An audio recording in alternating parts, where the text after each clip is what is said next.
ગુજરાતમાં ખનીજ માફિયાઓ બેફામ થઈ રહ્યા છે અને ખનીજ માફિયાઓ મોટા ભાગે ભાજપના લોકો, ભાજપના મળતિયાઓ, અધિકારીઓ સાથે કાં તો દબાણથી અથવા તો ભાગથી, હપ્તારાજથી સુરેન્દ્રનગરમાં પણ અત્યારે આ જે નક્ષસ છે એના કારણે છેલ્લા 6 મહિનામાં જે ગેસ ગળતરના કારણે ખાણોમાં 18 થી 20 જેટલા શ્રમિકોના મજૂરોના મોત થયા છે.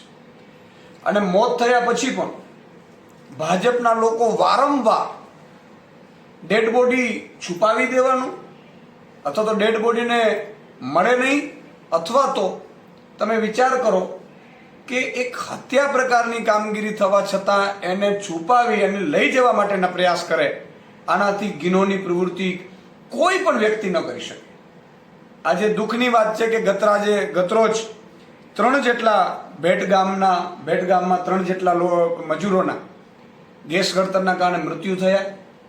મેં સાંભળ્યું છે પ્રમાણે રાત્રે 2 વાગ્યા સુધી એ જે ખાણ માફિયાઓ છે એ ડેડ બોડી ન મળે, FIR ન થાય એ પ્રકારે આખું ષડયંત્ર રચ્યું હતું. રાત્રે હું પોલીસને અભિનંદન આપીશ કે રાત્રે 2 વાગે પણ ડેડ બોડી એમને મેળવી. પણ સવાલ એ થાય છે કે દર વખતે ખાણ માફિયાઓ બેફામ રીતે ખનીજ ચોરી કરે છે. મેં એવું પણ સાંભળ્યું છે કે જે રીતે કલેક્ટરશ્રીએ આ ખાણો જે સરકારી પડતરની જમીનો હતી એમાંથી બેફામ ખનીજ ચોરી થઈ, પછી ખાણો ભરવા માટે માટી લાવ્યા, લાખો રૂપિયાનો ગ્રાન્ટ ફાળવીને એ ખાડા પૂર્યા, છતાંય એ ખાડામાંથી પણ હટાવી અને કોલસો કાઢી 200 ફૂટના ખાડાઓ કરી અને એની અંદર પણ સાઈડમાં ખાડાઓ કરી અને આ ખનીજ ચોરો જે ભાજપના લોકો છે, ભાજપના મળતિયાઓ છે, એ સત્તાના જોરે સુરેન્દ્રનગર વાસીઓની આરોગ્યથી માંડીને તમામ પ્રકારની ચિંતા કર્યા વગર લૂંટ ચલાવી રહ્યા છે. તેનું આ પરિણામ છે. મારે દુઃખ સાથે કહેવું પડે છે કે છેલ્લા 6 મહિનામાં 18 થી 20 લોકોના મોત થયા છે. મોત થયા પછી એ લોકો 4 થી 5 મેં સાંભળ્યું છે કે ડેડ બોડી પણ હજી સુધી મળી નથી. એ કોણ કરે છે? તો એનો પણ જવાબ છે. આજે જે ભેટગામની જે ઘટના બની છે એમાં ભાજપના જે આરોપીઓ છે જેની સામે FIR થઈ છે એમાંથી તાલુકા પંચાયત મૂડી કારોબારીના ચેરમેન છે એક તો ભાજપના, બીજા એક આરોપી જિલ્લા પંચાયતના સદસ્યના પતિ છે ભાજપના. આ શું માંડ્યું છે? અને ત્રીજી વસ્તુ એ છે કે ખાણ ખનીજ વિભાગ શું કરે છે, પોલીસ વિભાગ શું કરે છે, કલેક્ટરશ્રી અને એનો ડિપાર્ટમેન્ટ શું કરે છે?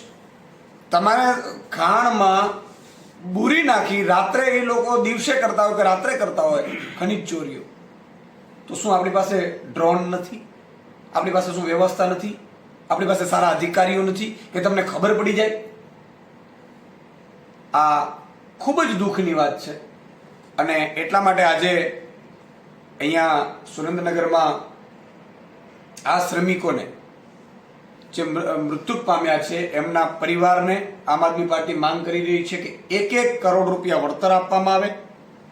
આરોપીઓ ફરાર થઈ ગયા છે ભાજપના નેતાઓ, અને મને પૂરો વિશ્વાસ છે કે આ ભાજપના નેતાઓ ત્યાં સુધી નહીં પકડાય જ્યાં સુધી એ એક લેવલે સેટિંગ નહીં કરે.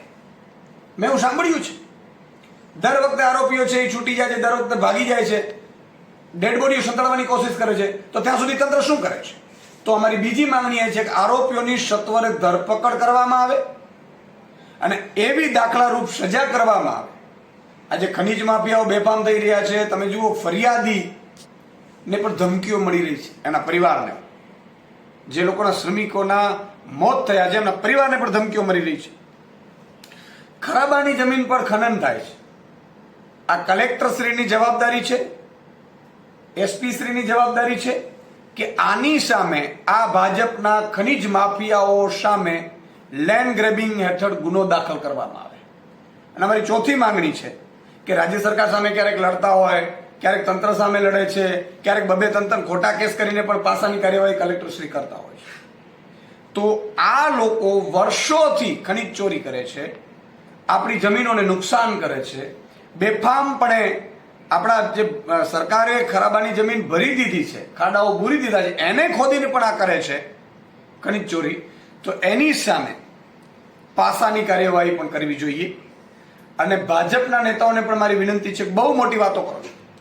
આ રાજકોટમાં જે ગેમ ઝોન કાંડ થયું છે એવું ને એવું પુનરાવર્તન આ સુરેન્દ્રનગરના ભેટ ગામમાં થયું છે, જેમાં જીવતા ભૂંજાઈ ગયા છે.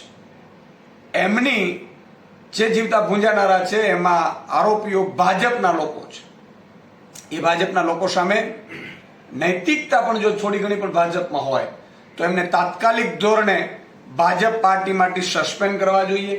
બીજું કે જ્યારે પોલીસ ઉપર પણ ખૂબ દબાણ આવી રહ્યું છે, અધિકારીઓ પર પણ દબાણ આવી રહ્યું છે, મારી વિનંતી છે કે જો જે મૃતકો થયા છે, કારણ કે આ શ્રમિકોને તો બીજો કોઈ ધંધો પણ નથી, બિચારા મજૂરી કામ કરે છે, આ એમની મજબૂરી છે, એમને તમે ધમકીઓ આપો છો, તમે એમને ડરાવો છો, તમે કેસ પાછું ખેંચવાનો પ્રયાસ કરો છો, તમે અધિકારીઓને પણ એમ કહો છો ભાઈ એકાદ મહિના પછી તમે પાછું સમાધાનની પ્રક્રિયામાં અમે લાવી દેશું. એટલે આ શું થઈ રહ્યું છે?